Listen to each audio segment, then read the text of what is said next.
Okay. So hi, hello everyone, welcome. Revision class is going on. So the first lecture for nuclear physics, the first revision class was already discussed. So this is our second revision class.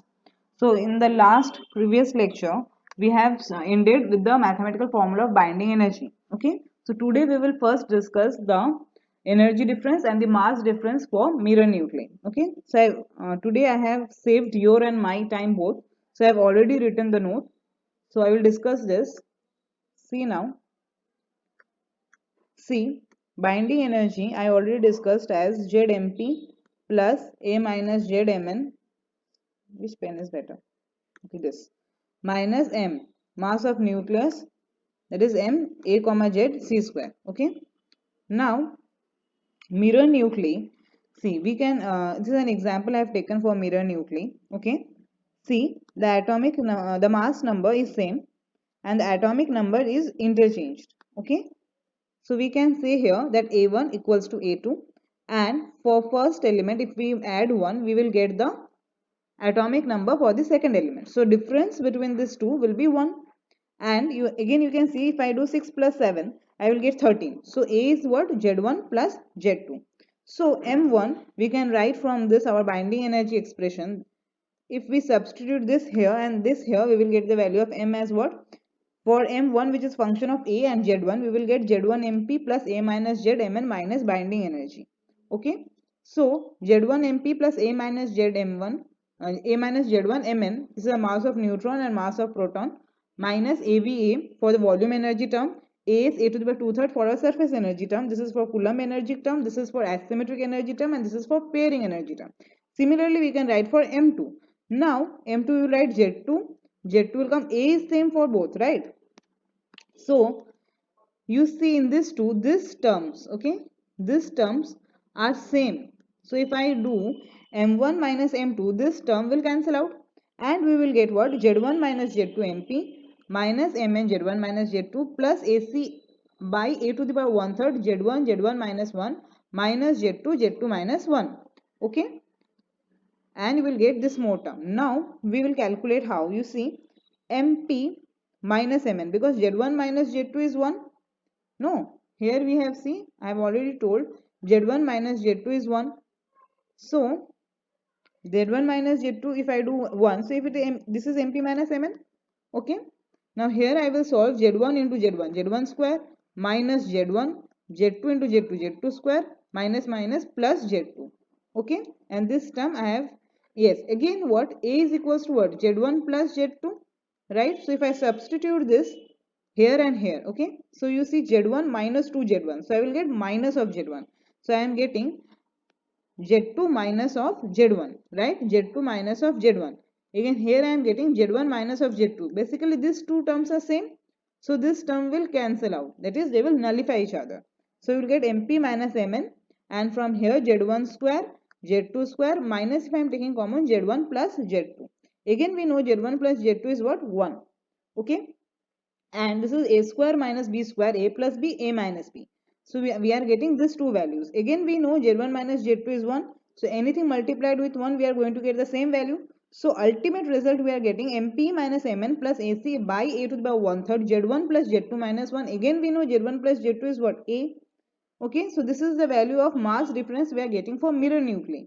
Now, if we draw the graph, you know basically Mn is greater than Mp, mass of the neutron is greater than mass of the proton. So this value is what? Negative. So if I draw the graph, I will get a negative slope, right? I have already discussed a video for graph, right? Graph analysis. You can see this for more clear information about how to draw a graph, okay? So we are getting this graph. Clear? Now to find the energy difference which we will get from our Coulomb energy term, in generally we can write AC as this. AC is basically a constant and here all our terms are constant. So if we substitute the value of AC, we will get this value. So remember this value for the energy difference in mirror nuclei and the mass difference in mirror nuclei. Okay. Now radioactive decay. Now, a radioactive decay, we know what? The atomic number Z, which is greater than 81, these atoms are not stable and they decay, right? We also know there are 4 series: the uranium series, thorium series, actinium series, and platinum series. So, At time t equals to 0, initially the number of the atoms present are n0. Slowly and slowly, with progressing with time, the atoms gets decay. So we get an exponential law, and this is called n equals to n0 e to the minus lambda t. There is a derivation of each and every formulas. Okay, few for deduction I have already done, and few formulas I am writing directly.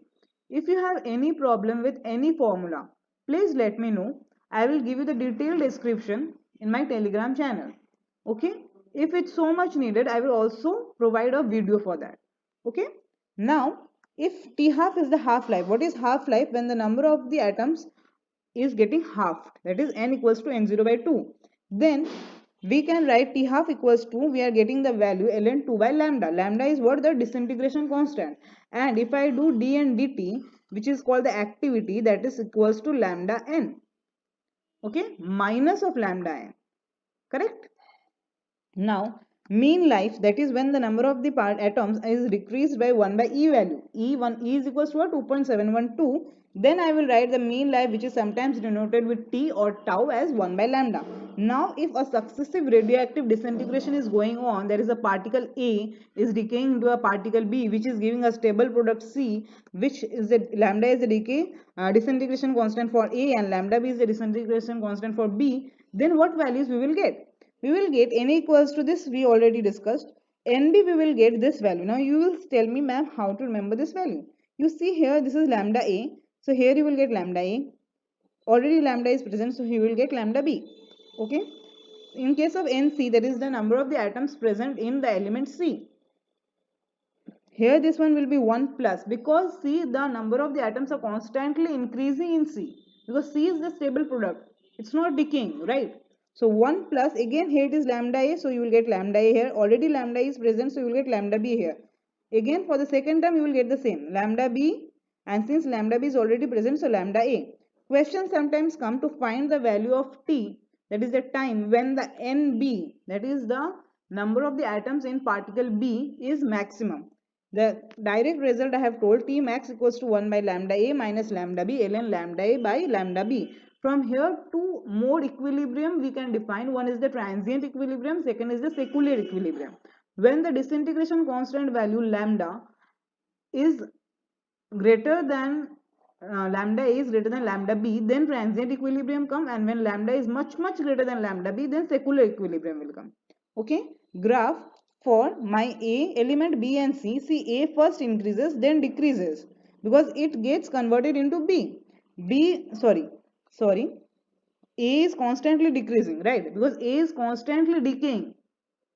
Correct. B is first increasing then decaying. B is increasing because A is decaying into B. After attaining a peak value, it is decaying into a stable product C, and C is my constantly increasing because it's a stable product, it's not decaying again. Okay, now a question is there that an element X is decaying into Y and giving a stable product Z. Just the similar one which I said by A, B, C, I have used X, Y, Z, and instead of lambda A, lambda B, I have used lambda 1, lambda 2. You have to find the number of the atom after time t. This is a special case. This is the case of secular equilibrium. Okay, now we can write the equation as dny dt for y. For y, it is first increasing with lambda 1 nx and then decreasing to n. This one will be nz. This is dny dt lambda 1 nx minus lambda 2 ny. But let me check out.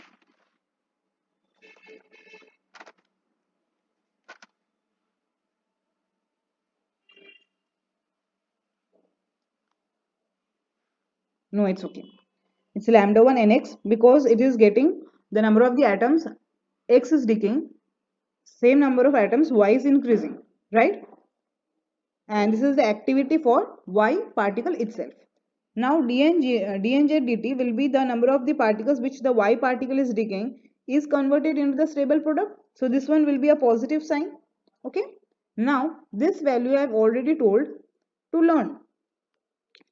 So this using this value and using this, we can expand e to the power minus lambda 1 t as 1 minus x, and also we will get some more terms, but since t is very small, we are neglecting the higher order terms. Okay, so if we expand this, we are getting this term. This will both cancel out and we will get T lambda 1 N naught. Now dnz dt, which we got plus lambda to ny. So substituting this value, integration, T integration is T square by 2. We are getting the value of nz, that is the number of the atom, is after time t in z is this, half lambda to lambda 1 N naught T square. This is our PYQ of net exam. Okay. Now another example which I have discussed is that they have given it's uranium 238 and T half is given 1.92 into 10 to the power 9 years. They have asked the activity of 1 gram of 238 uranium. Now we know activity dn dt is proportional to lambda n is basically equals to lambda n with a negative sign because it is constantly decreasing. The number of the atoms with time is constantly decreasing, but we are taking the mode value. So we are getting lambda n. Lambda is, we know, disintegration constant in the relation of the T half. So we are getting ln2 by T half. ln2 value, you know, 0.693. Substitute that value, T half is given. N, how to find n? Say 6.022 into 10 to the 23, that is the number of the atoms present. Now here they have asked in 1 gram, so we will convert 1 kg into 1 gram, and 238 is the mass number of uranium. Okay, calculate this and tell me the answer in the comment box. Okay, this is your homework. Calculation is your homework. Now alpha decay, we know whenever there is an alpha decay, our daughter nucleus, the atomic number changes by minus of 2, decreases, and our mass number decreases by 4. Okay, so Q value can be written as mass of the reactant minus the mass of the product, or can also be expressed as the kinetic in terms of kinetic energy. Okay, ky plus k alpha minus of kx, but basically kx is at rest, so kx equals to 0. Now we know that our particle, that is incident particle, is at rest. Using our conservation of linear momentum, we can say pi equals to pf. Initial momentum is 0, so pf can be written as py plus p alpha, so we can write py equals to minus of p alpha. Now we know q is equals to this. Substituting these values and doing calculations, which you can see I have already done, and substituting these values, we are getting the values of ky and k alpha. Okay, first try to do the calculation yourself. When you are saying that no, you are not getting the right answer, you see my calculations. Okay, now we know what m alpha is 4 times the mass of proton, so we can substitute these values. See, if m alpha is 4 times the mass of proton, then my is obviously a minus 4, because the incident particle has the total mass number of a. Okay, then substituting these values, we are getting for the kinetic energy for alpha particles a minus 4 by a, and for our daughter nucleus we are getting ky is equals to 4q by a. Fine. Now we will read how to find the most important topic in nuclear physics. Question always comes from here. This is how to find the parity and the angular momentum J. See, if J, we know for any element we have got our Z values and N values. N is what? Basically A minus Z. Now if both values are even, if you are getting both values as even, for example for oxygen, you are getting both values even, then clearly write the parity value is fixed, that is 0 plus. Fine. If Z is odd, N is odd, or anyone. If Z is odd or N is odd, if Z is odd, then N is even. If N is odd, then Z is even. Then suppose 5. Suppose you are getting Z is odd or N is odd, anything the value are getting 5. You know how to expand it, right? 1 as half, P3 by 2, P half, then D, then F, you know this, right? With the help of Aufbau principle and Hund's rule. Now from here we are getting in my S half, our occupancy is what? 2 electrons, right? Maximum occupancy we get from here 2 into half plus 1.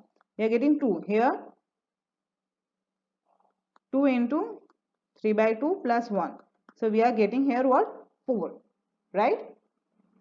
Now here if 2 is occupied, so left is what? 3 electrons which are here in P. So we know parity is minus 1 to the power L P. For P, L is equals to 1. For S, L is equals to 0. For D, L is equals to 2. No? So parity here P, so we are getting minus 1. And this is our angular momentum J. So total answer we are getting 3 by 2 minus. This is our answer. Now if both my Z and N are odd and both my Z and N are even. Sorry, if both my Z and N are odd, only for this we will get two cases. Jp plus Jn. Now when Z and N both are odd, then first find Jp plus Jn plus Lp plus Ln. These are for proton and these are for neutron. Sorry. Yes, these are for proton and these are for neutron. And if you add, if you are getting a value even, then the total angular momentum is the mode value of their differences, and parity is same for both the cases. And if you are getting it odd, then it is the mode value after adding. Okay. Now for example, I have taken boron. From here you can see both I am getting the same value, so my calculation part is easier. I have to just calculate only one value. If you are getting j equals to 5 and n is equals to 7, suppose you are getting z equals to 5, I already got, you are getting z equals to 5 and n is equals to 3. So 1 is half for n, you will write 1p 3 by 2 1.